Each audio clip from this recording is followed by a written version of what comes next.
Hello guys, welcome back to my YouTube channel once again. So in today's video I'm going to show you how to change time on iPhone. So before getting started, I want you to like and subscribe to my YouTube channel. Let's get started.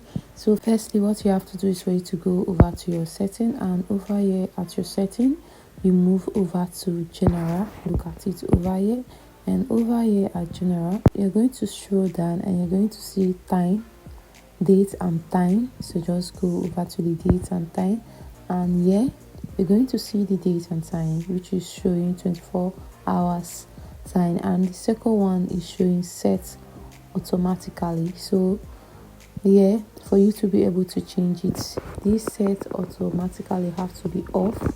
And over here you're going to see the time zone, the date, the months, the dates, the months, and the year also. So just anyone you want to change, you just have to go over to it, and as you can see here, you change it to the correct date and go over to the time, and you can change it to the correct time also.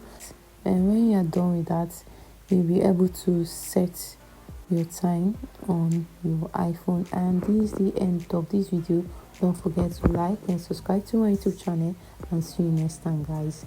Bye.